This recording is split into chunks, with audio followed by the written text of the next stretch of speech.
धाराशिवमध्ये पहिल्यांदाच खासदार ओमराजे निंबाळकर यांच्या गैरहजेरीमध्ये उद्धव ठाकरे यांची सभा पार पडलेली आहे, ज्या सभेला तुफान गर्दी आपण पाहिलेली आहे आणि ओमराजे निंबाळकर यांनी जी बंडखोरी केलेली आहे त्याचा समाचार सुद्धा उद्धव ठाकरेंनी घेतलेला आहे। आपल्या सोबत हे शिवसैनिक आहेत।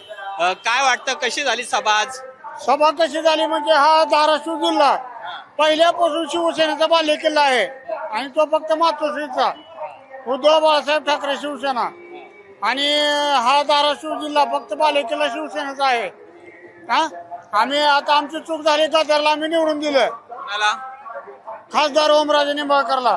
परंतु ज्या दिवशी त्याच्या घडामोडी चालू झाल्या पहिल्या दिवशी धाराशिव शहरातून पहिली प्रतिक्रिया मी दिली होती उपशहर प्रमुख्या नात्यानं, त्या तोंडाला शेण फाकणार आणि माझी ती प्रतिज्ञा कायम आहे। मी एक ना एक दिवस त्या तोंडाला शेण फाकणार म्हणजे फाकणारच। काय वाटतं, आज सभा झाली, कशी झाली सभा? सभा तर छान झालीच। ओमराजे निंबाळकर यांच्या रक्तामध्ये गद्दारी आहे। त्यांचे वडील पवनराजे निंबाळकर हे डॉक्टर पद्मसिंह पाटलाबरोबर काम करत होते। त्यांनी त्यांच्या ताब्यात कारखाना दिला, जिल्हा बँक दिली, त्यांच्याशी डॉक्टर पद्मसिंह पाटलाशी त्यांनी गद्दारी केली आणि त्यांच्या विरोधात निवडणुकीला उभा राहिले। हे त्यांचं निवडणुकीला उभा राहिल्यानंतरनं सुद्धा त्यांनी गद्दारीच केली ना डॉक्टर पद्मसिंह पाटलाबरोबर, मग त्यांच्या रक्तामध्ये गद्दारी आहे। आज कुठल्या प्रकारे झाला, कशा खून झाला त्यांच्या वडिलाचा आपल्याशी त्याच्याशी देणं घेणं नाही, ते चुकीचं आहे, ते निषेधार्ह आहे, त्याच्याशी आम्ही सहमत आहेत। परंतु त्याच्यानंतरनं जर ओमराजेला जर कोणी साथ दिली असेल तर बाळासाहेबांनी त्यांच्या पाठीवर वडिलांसारखा हात ठेवला होता, उद्धव साहेबांनी त्याचप्रमाणे त्यांच्या पाठीमागे हात ठेवला होता। त्यांना एक वेळ विधानसभेची उमेदवारी दिली, दोन वेळेस खासदारकीची उमेदवारी दिली, तिन्ही वेळेस ते निवडून आले। आम्ही शिवसेना ठाकरे हे राजकीय आमचे बाप आहेत आणि शिवसेना ही आमची आई आहे। हे आमच्याशी गद्दारी केली आहे तर अशा गद्दाराला ह्या धाराशिव जिल्ह्यातील शिवसैनिक मातीत गाडल्याशिवाय राहणार नाहीत। भाषणामध्ये उद्धव ठाकरेंनी एक उल्लेख केला की 2024ला एक प्रकरण घडलेलं होतं, शिवसैनिकाची हत्या झालेली होती। खरंच ओमराजेंनी त्यावेळेस त्या परिवारा किंवा त्या कुटुंबाला भेट दिली नव्हती? अजिबात दिलेले नव्हते।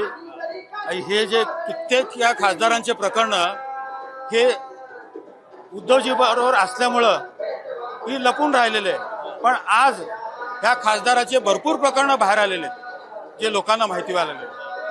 आता दुसरं पण माझं काही मी लिहून आणलेलं आहे माझं मत व्यक्त करण्यासाठी। हे राज्यात जे घडतंय ते रंगाबिल्लाच्या सांगण्यावरून मिंदे फोडाफोडी चालू आहे मिंदेची। आजची शिवसेना पक्षस्थिती सुप्रीम कोर्ट शिवसेना नाव पक्ष चिन्हास निकाला 4 वर्ष उशीर झाल्याने झाली आहे असं ज्येष्ठ विधिज्ञ उल्हास बापट सांगतात। बिल्लाने अप्रत्यक्ष कोट रूपाने भरपूर रान करून मिंदेला दिलेलं आहे। मिंदे बिंदास म्हणतात अजून झटके देणार, आमदार फोडणार, काय लाज शरम मिंदेला? मिंदेकडून अति होत आहे, अति तिथे माती ही म्हण आहे।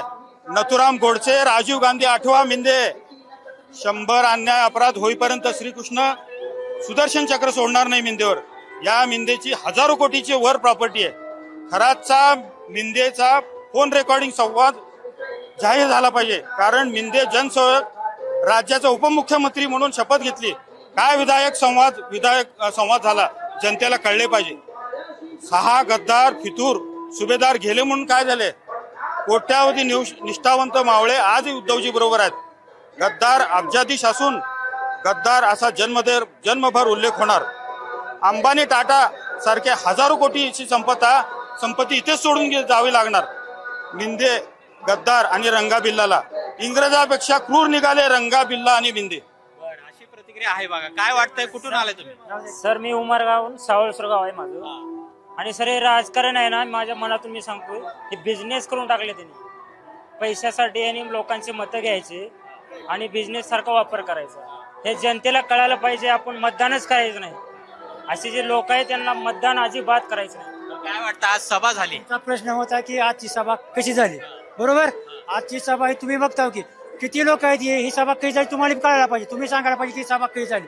आज लोकांना इथं बसायला जागा मिळाली नाही। आम्हाला वाटलं आज उद्धव साहेब आहेत, एवढे एक लहान मंगळ करायला आहेत लोक, आम्हाला वाटलं की वा 2 आपल्याच विभागी जायला लोक यायची नाहीत, पण आज जवळपास लोक इथे मजा येऊ शकतात तरी एक 3-4 लोक म्हणजे पब्लिक इथं आलेला आहे। आम्हाला आज बसायला जागा मिळाली नाही इथं, याच्यावरून तुम्ही सांगा की सभा कशी झाली।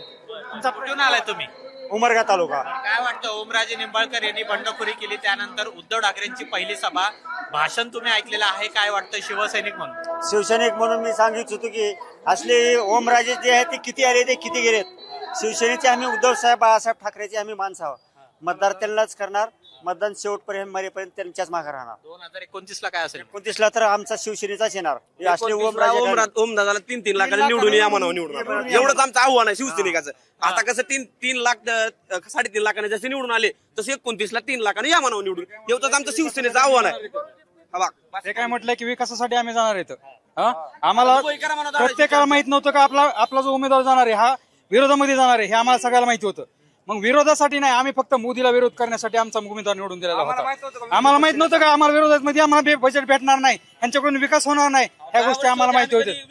आम्ही ह्यांना कधी विचारायला गेलो नाही तर. आणि हे काय सांगतात की उद्धव साहेब म्हणतात तुमच्यासाठीच गेलो म्हणून. आता दुबई करा म्हणा ओमराजेला. बघू की आता 29 लाख दुबई करतात का बघू. बिनविरोध निवडून देऊ आम्ही. आमचा विकास जर झाला तर होतच नाही की आम्हाला माहिती आहे. हे काय म्हणतात की मग उद्धव साहेबांनी आदित्य साहेब आम्हाला टाइम देत नाहीत. अहो ह्यांच्याकडे किती लग्नाच्या पत्रिका घेऊन गेलो. हे म्हटले माझ्याकडे 6 विधानसभा आहेत, माझ्याकडे येणं होत नाही मला. हे 6 विधानसभाला येणं होत नाही. ह्यांना तर अख्खा महाराष्ट्र सांभाळायचा आहे. ह्यांनी सांगू नाही की ह्यांनी उठावा का नाही उठावा म्हणून. फोन उचलतात का? आता उद्धव ठाकरे म्हणले की मी पण एकदा फोन केला पण माझा फोन उचलला. रेकॉर्ड दाखवतो तुम्हाला. त्यांनी कॉल उचलतात का बघा. ऑन रेकॉर्ड दाखवतो तुम्हाला. जेव्हा शिंदे गटात गेलेले आहेत ना त्याने तेव्हापासून माझा एकही कॉल उचलला म्हणून त्या खासदारांनी सांगा त्याला 51 लाख रुपये माझ्याकडून देतो.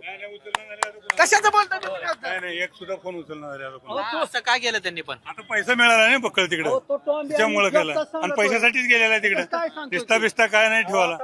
सगळं मातीत घालून. विकास केला का नाही केला म्हणून 3.5 लाखाने निवडून दिला आम्ही. आम्हाला माहित नव्हतं का विरोधी पक्ष नेता आहे म्हणून. सत्तेत नाही तर आम्हाला माहित आहे ना उद्धव बाळासाहेब ठाकरे सत्तेत नाही तर उगा निवडून दिलं का आम्ही. तुम्हाला मान्य आहे तुम्हाला जायचं होतं बीजेपीच्या ट्रान्सफॉर्मर बसवायला पैसे मिळत नाही असं ते सांगत होते. ते पण कारण त्यांनी सांगितलं ट्रान्सफॉर्मर बसवायला. ट्रान्सफॉर्मर ह्याच्या घरावरती बसव म्हणावं. ट्रान्सफॉर्मर नाही ती शेतकरी कसं देणार आहे. ट्रान्सफॉर्मर आहे तेव्हाच पाणी देते, अन्न काढते ना शेतात. पावसाचं नाही पाणी नाही का करतात. ट्रान्सफॉर्मर घेऊन याच्या घरावरती बसव म्हणावं. ज्या कंटा आम्ही दिला नाही फोन काय मनस्थिती. आता बघू की दुबई होती का धाराशिव जिल्हा मग काय म्हणायचंय? काय काचाचा रस्ता करणार आहे हा पळ्याबाई सारखा. ह्या नवरा करता की एक बाई पतिवार्ता असते ती एकच लुगडं नेसत असते. ह्याला 100 नेसायची लागली लुगड्याची गरज लागली. ही भाड खाऊ निसता. माझ्या स्वतःच्या मुलीच्या लग्नाची पत्रिका मी घेऊन घेतो. मला म्हणला मला याला सवड नाही. आम्ही झक मारा तुला मतदान केले का. मी 16व्या वर्षापासून शिवसैनिक आहे आणि अजून मी उद्धव साहेबासाठीच आहे आणि शेवटपर्यंत मी उद्धव साहेबासाठीच मरेल एवढी माझी इच्छा आहे. 2024ला 3,29,700 मतांची निवडून आला बोंबलं थिंडतो इतक्या. तीच आम्ही 2029ला तेवढ्याच मतानं पडून दाखवणार आहोत. तेवढी आमच्यात ताकद आहे. आणि खऱ्या अर्थाने त्यांनी सांगितलं ना आम्ही सर्व कार्यकर्त्यांची विचारात घेऊन आम्ही त्यांचा निर्णय घेतलाय. त्या भाद्राला म्हणा उमरगान लोहारा तालुक्यामध्ये म्हणा उमरगान लोहारा तालुक्यातल्या 100 पदाधिकारी आणि शिवसैनिकांनी आम्ही आमच्या स्वतःच्या किन्या ऐकून तुला जेवढा काय पैसा लागेल तेवढा पैसा देऊ म्हणून सांगितलं होतं. तरी हा भाद्दार शेवटी विकासाच्या नावानं तिकडे गेला आणि आता तिथं शिंदेच्या ह्याला जाऊन कॅबिन मंत्री म्हणतोय आणि आता 10 कोटी वाढवा. असला नाही 18 कोटी मिळाले म्हटले ना. 18 कोटी घेतलेत की ती राणा पाटलांना आधी उचलून गबाळ मारून गेले. आता ते 18 कोटी फक्त कागदावर राहिलेत. बघा म्हणा उद्यान होतंय का. बरोबर आहे का? बरोबर आहे. कारण हे का केलं ओमराजेंनी असं का केलं? मासे लोकांसाठी कधीच गेले नाहीत. त्यांनी जी पवनचक्कीचा घोटाळा केलाय पवनराजे पतसंस्थेचा घोटाळा केलाय ह्या घोटाळ्याची चौकशी लागलेली आहे CBI. त्यामुळे ही मासे गेलेले आहेत. शिवसैनिकासाठी नाही लोकांच्या कामासाठी कधीच नाही. कारण ह्यांना फक्त ह्यांच्या भांडवलाला सिक्युरिटी म्हणून ही लोक गेलेले आहेत. ह्यांना शेतकऱ्याचे काही देणं घेणं नाही. सर्वसाधारण माणसाचं कुठलंही काय म्हणताय बाबा तुम्ही ऐकली का सभा? कशी वाटली तुम्हाला? वाटले ओमराजे नव्हते पण ओमराजेच काय करायचं आता त्या गद्दाराची. अहो आम्ही आमच्यासाठी काय केलो त्याच्यासाठी गावात दुश्मनके घेऊन भांडणे घेऊन आम्ही तिच्या सभेत गेलो. केसा घेतला आमच्या अंगावर ओमराजेंसाठी आणि त्याकडून आम्हाला सोडून तिकडे गद्दारी करून गेलाय. कशासाठी गेला? स्वतः मोठा होण्यासाठी. जनतेला नाही. मग उस्मानाबाद जिल्ह्यामध्ये तो येण्याच्या लायकीचा नाही ओमदादा. आता यानंतर भावनात्मक पद्धतीनं ब्लॅकमेल करून बापाचे मर्डर झाला ह्या पद्धतीनं त्यानं आतापर्यंत निवडणुका जिंकलेल्या आहेत. आता तो म्हणतो की राजकीय हेतूपोटी या ठिकाणी गेलेला आहे. भावनात्मक पद्धतीनं मतदान मिळवतो भडव्या आणि तो पुन्हा राजकीय हेतू निधी मिळत नाही. निधी शिल्लक आहे. ओमदादाचा मिळालेला निधी शिल्लक आहे. त्यापैकी फक्त एक 1,82,00,000 खर्चलेले आहेत. 16.5 कोटी शिल्लक आहेत आणि हा भडव्या म्हणतो निधी मिळत नाही म्हणून गेला.